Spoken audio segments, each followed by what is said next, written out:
Praise the Lord. मेरा नाम महेश है और आज हम परमेश्वर के वचन से बुद्धि की बातें सीखेंगे। हम नीति वचन से बातचीत करेंगे। ये 5 नंबर पार्ट हम बनाने जा रहे हैं। तो 4 मैंने वीडियो पहले बना दी हैं और ये 5 नंबर है, तो आप चाहें उनको भी आप देख सकते हैं। तो नीति वचन चौथा अध्याय है, उससे हम उसका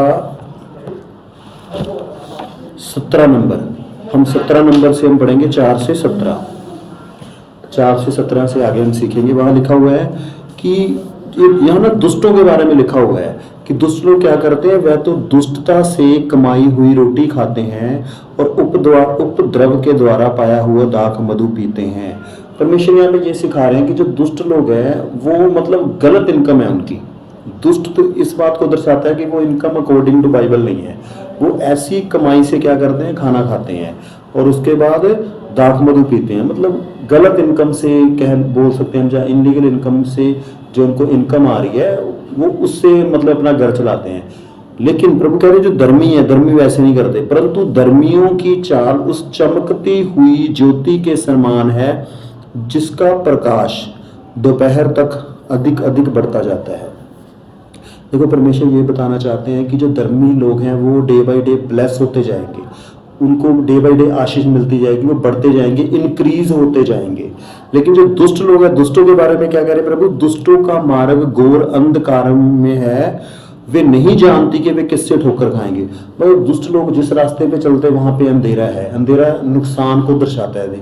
मतलब कि उनका कभी भी नुकसान हो सकता है, कभी भी लॉस हो सकता है और कभी भी वो ठोकर खा सकते हैं और कभी भी वो जीरो हो सकते हैं।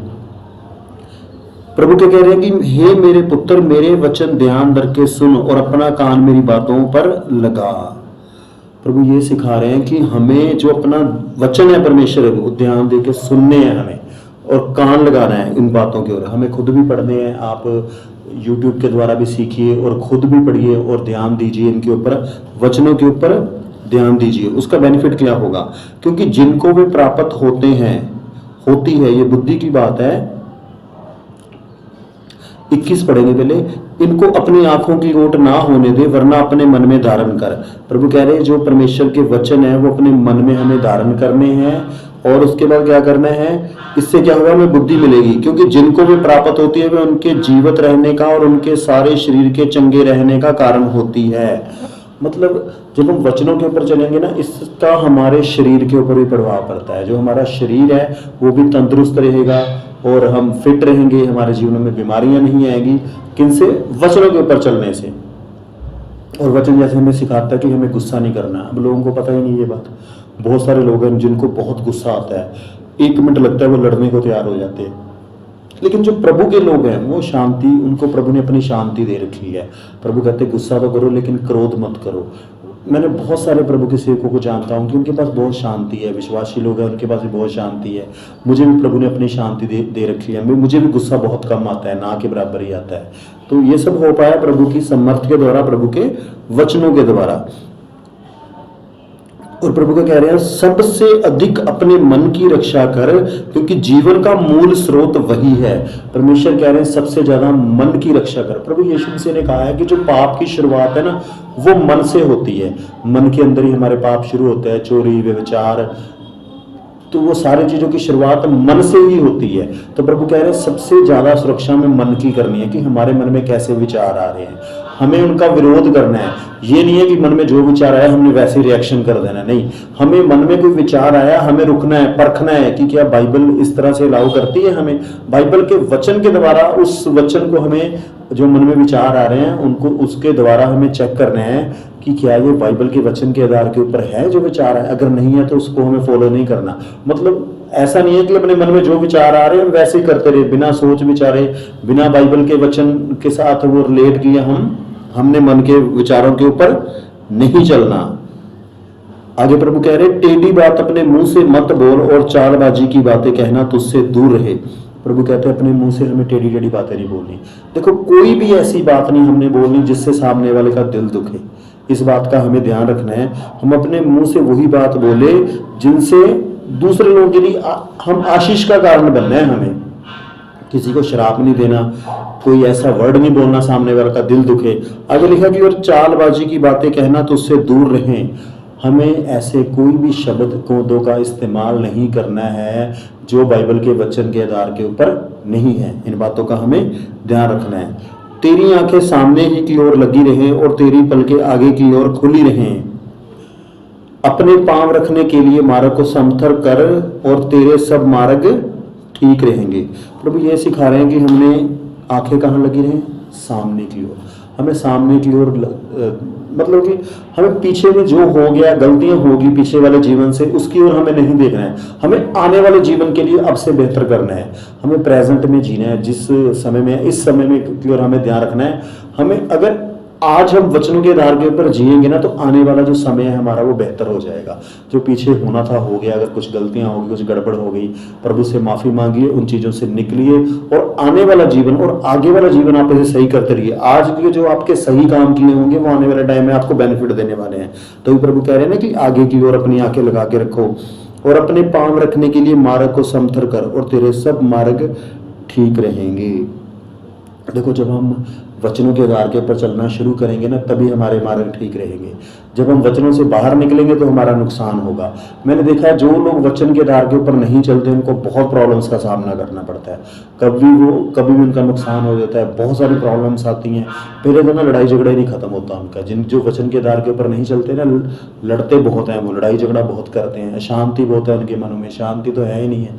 फिर माफ़ नहीं करते। बाइबल कहती है माफ़ करो, एक दूसरे को माफ़ नहीं करते। तो ये सारी चीज़ें हमारे लिए नुकसान करती हैं।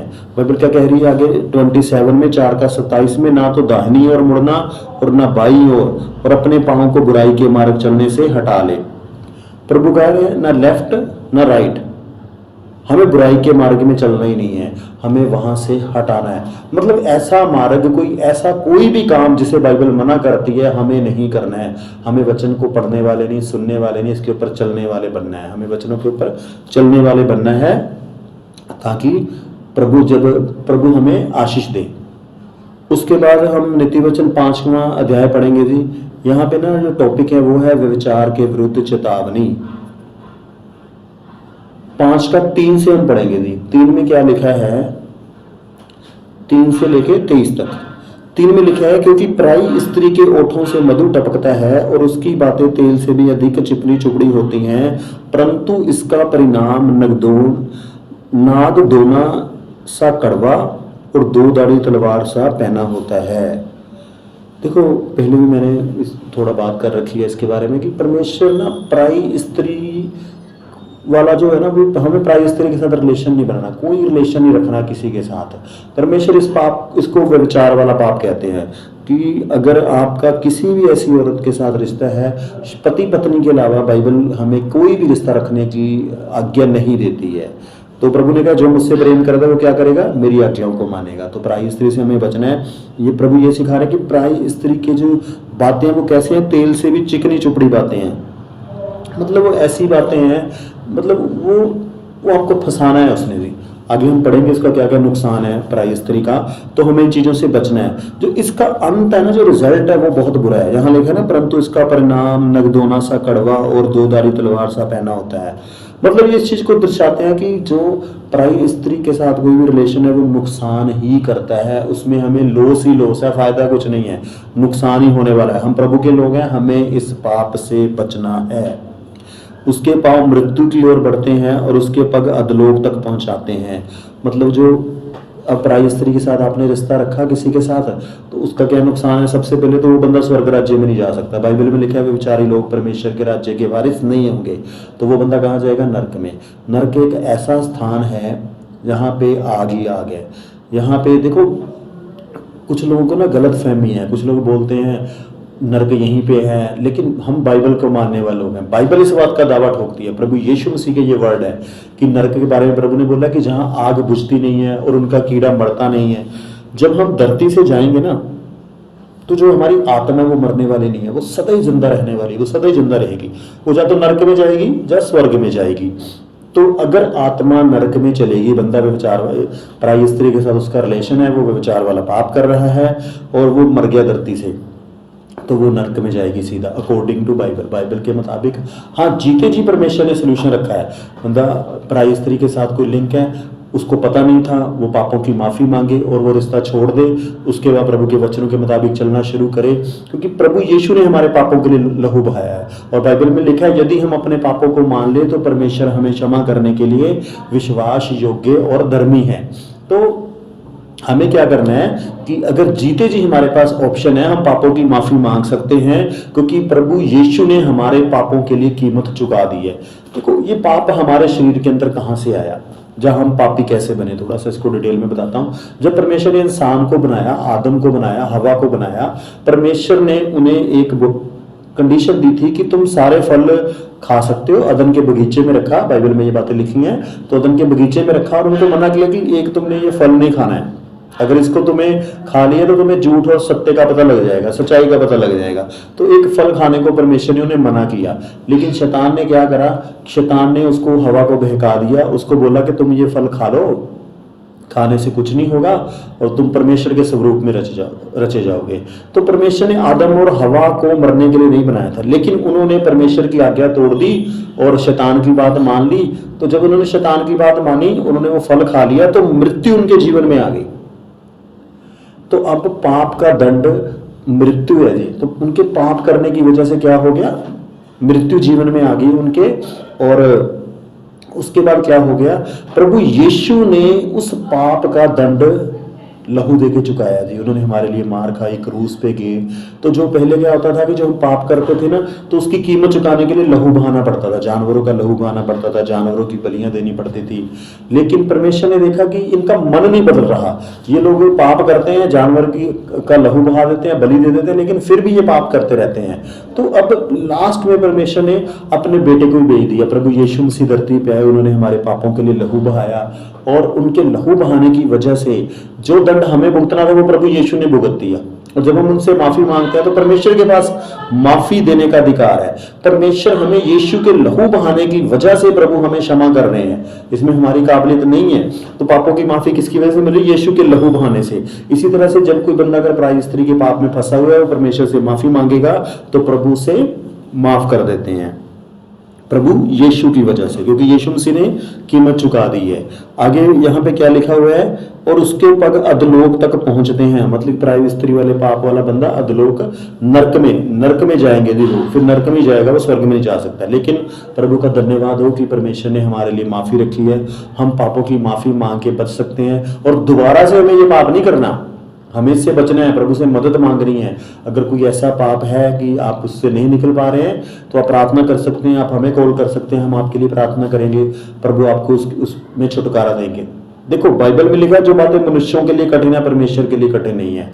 हो आपके लिए कठिन है पाप में से निकलना, लेकिन परमेश्वर के लिए कठिन नहीं है। प्रभु आपकी मदद करेंगे और परमेश्वर आपको उस पाप से निकाल सकते हैं, लेकिन उसके लिए आपको मांगना पड़ेगा। प्रभु यीशु ने कहा मांगो तो तुम्हें दिया जाएगा। जब हम परमेश्वर से मांगेंगे कि प्रभु हमें इस पाप से निकालो, तो परमेश्वर निकालेंगे। आगे लिखा है, इसलिए उसे जीवन का समथर पथ नहीं मिल पाता, उसके चाल चलन में चंचलता, परंतु उसे वह आप नहीं जानती।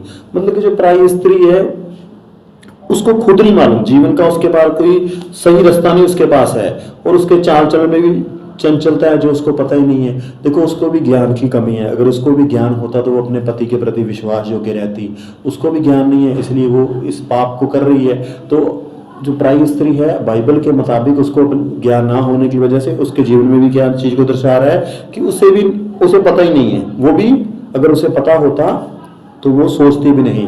देखो जो प्रभु का ज्ञान रखने वाले लोग हैं ना, प्रभु की मैं बहुत सारी ऐसी बेटियों को जानता हूँ, लड़कों को जानता हूँ जो विश्वासी हैं, वो इस पाप से दूर रहते हैं, वो सोचते भी नहीं है। वो कहते मरते दम तक हमें अपनी पत्नी के प्रति विश्वास योग्य रहना है। यही वर्ड पत्नी बोलती है कि मरते दम तक मुझे अपने पति के प्रति विश्वास योग्य रहना है। और ये सब किसकी वजह से हो पाया? प्रभु के ज्ञान की वजह से। प्रभु ने शिक्षा दी, प्रभु ने ज्ञान दिया, प्रभु ने ये बातें समझाई कि नहीं बच्चों तुम्हें पाप नहीं करना। परमेश्वर को सबसे ज्यादा नफरत विचार वाले पाप से है, तो हमें इस पाप से बचना है और हमें ध्यान रखना है। इसलिए अब हे मेरे पुत्रों मेरी सुनो और मेरी बातों से मुंह ना मोड़ो।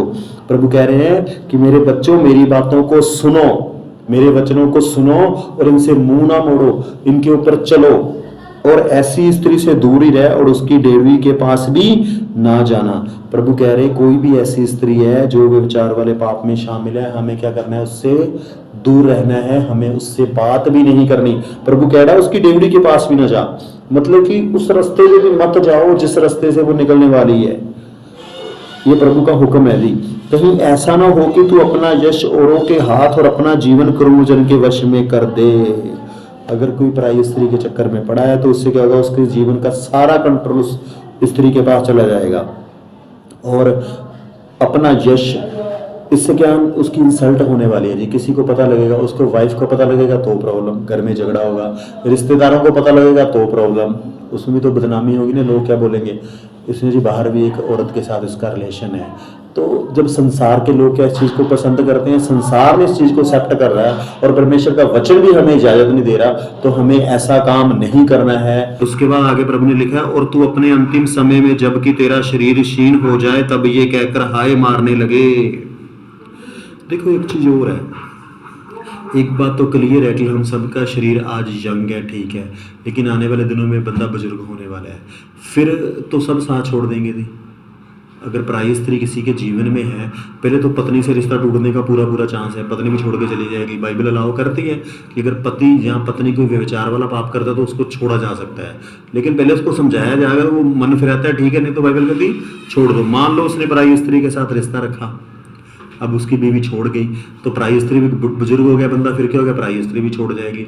फिर बाइबल कह रही है कि जब तुम्हारा शरीर अब वो कमजोर हो चुका है, फिर क्या होगा, फिर तुम क्या हाय मारकर फिर तुम ये सोचोगे मैंने शिक्षा से कैसा बैर किया और डांटने वाले का कैसा तिरस्कार किया।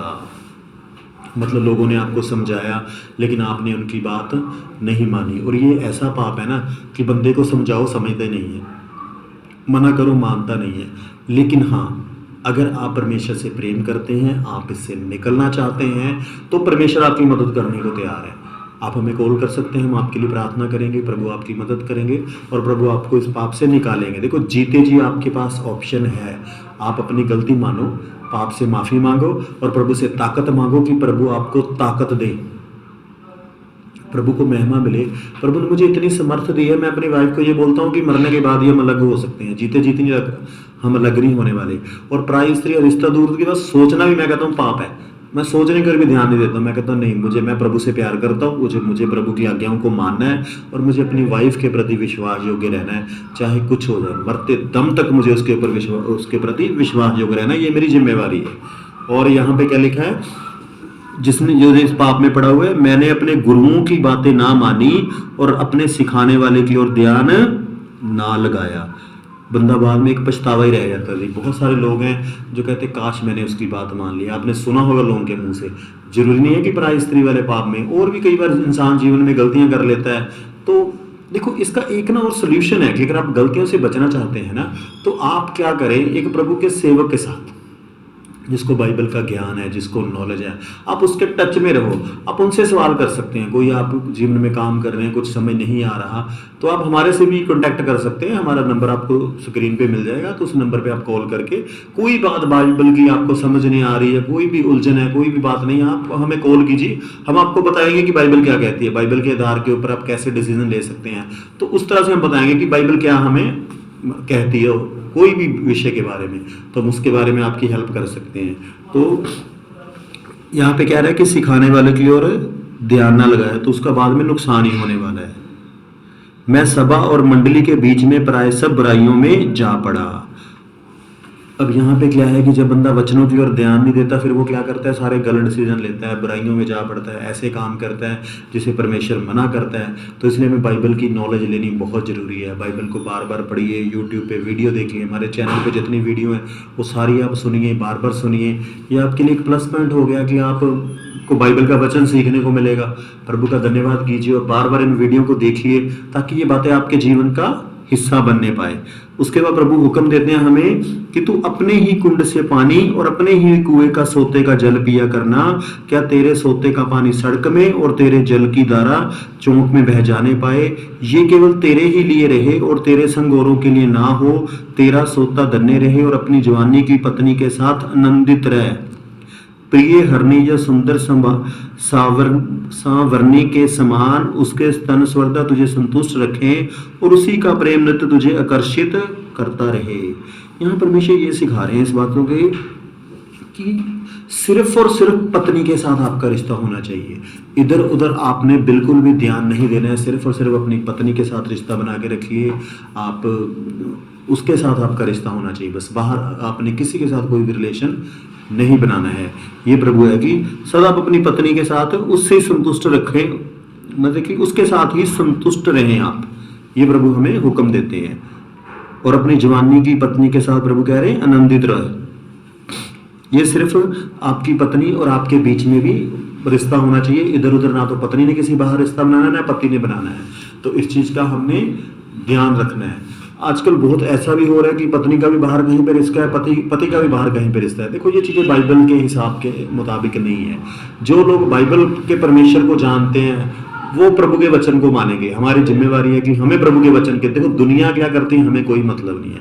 हम जज नहीं है, हमें किसी का न्याय नहीं करना है। हमें अपना ध्यान रखना है। हमें सबसे पहले अपनी सुरक्षा करनी है कि हमें वचन के मुताबिक चलना है। हमारे जीवन में, पति पत्नी के जीवन में कोई भी ऐसा व्यक्ति नहीं आना चाहिए, कोई भी हमारे रिश्ते के बीच में नहीं आना चाहिए।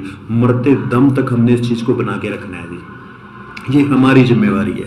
आगे लिखा है, हे मेरे पुत्र तू आप परिचित स्त्री पर क्यों मोहित हो और पराई को क्यों छाती से लगाए। प्रभु कह रहे जिस स्त्री को तू जानता ही नहीं है, पराई स्त्री के साथ क्यों तू उसको साथ रिलेशन बनाने जा रहा है, क्यों तू पाप करने जा रहा है।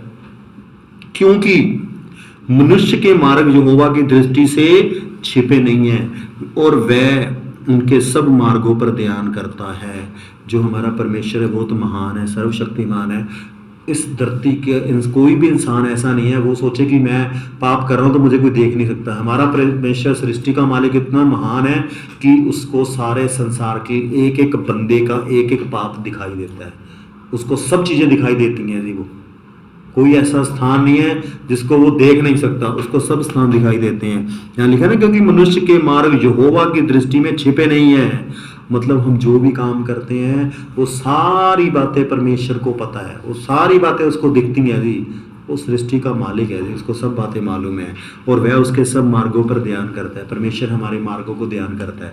देखो जब हम वचन के बाहर जिएंगे तो परमेश्वर को दुख होगा, अगर हम वचन के मुताबिक जीवन जिएंगे तो परमेश्वर को खुशी होगी। तो इस तरह से हमें ध्यान रखना है कि प्रभु के वचनों के मुताबिक ही हमें चलना है। अगर लिखा है जी, दुष्ट अपने अधर्म के कर्मों में फंसेगा और अपने ही पाप के बंधनों में बंधा रहेगा। अब दुष्ट को प्रभु क्या कह रहे हैं कि वो क्या करेगा, पहले तो वो गलत काम करेगा, ऐसे काम करेगा जो अकॉर्डिंग टू बाइबल नहीं है। अब उससे करने से क्या होगा, वो फंस जाएगा और पाप के बंधनों में बंधा रहेगा। ये पाप के बंधन ऐसे हैं, एक बार आपने पाप कर लिया ना, ये बंधन बन जाएंगे। दोबारा फिर से आप हो जाएगा, तीसरी बार फिर से हो करोगे आप, चौथी बार फिर से करोगे। धीरे धीरे आपका ऐसा बंधन बन जाएगा कि उस पाप से निकलना मुश्किल हो जाएगा।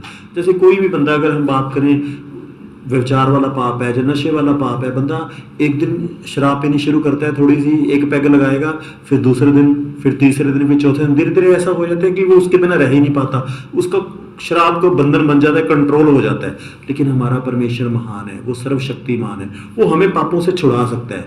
लेकिन उसके लिए हमें प्रार्थना करनी पड़ेगी, प्रभु को बोलना पड़ेगा कि प्रभु मेरे हाथ खड़े हैं, मेरे से नहीं होता, आप मेरी मदद करो, और परमेश्वर आपकी मदद करेगा। मैंने ऐसे लोगों को देखा है, मेरी पहचान में एक अंकल जी हैं, वो बड़ी शराब पीते थे।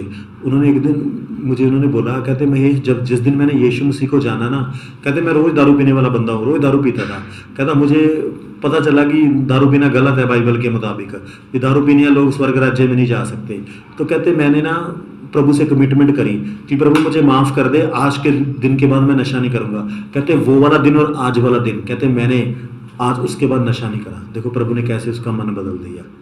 हमारा परमेश्वर सर्वशक्तिमान है, वो सब कुछ कर सकता है।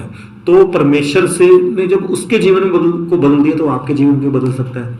अगर नशे वाला या पराई स्त्री वाला कोई भी ऐसा पाप है तो आपको प्रभु को बोलना पड़ेगा कि प्रभु मेरी मदद कर, मेरी निकालने में मदद कर। वो निकालेगा, क्योंकि उसके लिए कुछ भी कठिन नहीं है। वो असंभव को असंभव करने वाला परमेश्वर है। यहाँ लिखा है जी दुष्ट के बारे में, जो वचनों के आधार के ऊपर नहीं चल रहा है, वह शिक्षा प्राप्त किए बिना मर जाएगा और अपनी ही मूर्खता के कारण भटकता रहेगा। देखो बंदा गलती इसलिए करता है, क्यों करता है? क्योंकि उसके पास शिक्षा नहीं है, ज्ञान नहीं है। जब ज्ञान नहीं है तो वो क्या करेगा? उसका नुकसान हो जाएगा, मर जाएगा, और क्या हो जाएगा? धरती से चला जाएगा, फिर नरक में जाना पड़ेगा, और अपनी मूर्खता के कारण क्या करेगा? भटकता रहेगा। देखिए एक ना उदाहरण से, अपने जीवन के उदाहरण से बताता हूँ। मेरे पास ना बाइबल का ज्ञान है। मैं कोई भी ऐसा काम नहीं करता, मतलब जो वचन मुझे मना करता है, बाइबल में लिखा है ये काम नहीं करना, मैं सोचता ही नहीं हूँ। मैं विरोध करता हूँ। मेरे मन में कोई विचार ऐसा आता है कि जो मुझे कहता है कि ये काम कर, मैं उसका विरोध करता हूँ कि नहीं, बाइबल कहती है ये काम नहीं करना। प्रभु को महिमा मिले, प्रभु ने मुझे बहुत सारी चीज़ों में, वचनों के ऊपर चलने में समर्थ दी है। अब अगर कहीं मुझे बोलता है ना झूठ बोल दे, मैं साफ ही बोल देता हूँ। मैंने कहा बाइबल में लिखा है झूठ बोलने वाले लोग नरक में जाएंगे, मुझे नरक में नहीं जाना, मैंने नहीं झूठ बोलना। तो ऐसे में झूठ बोलने से बच जाता हूँ, सच के ऊपर चलता हूँ। ऐसे ही पराई स्त्री के बारे में, वो भी प्रभु ने मुझे सिखा रखा है, तो मैं सोचता ही नहीं।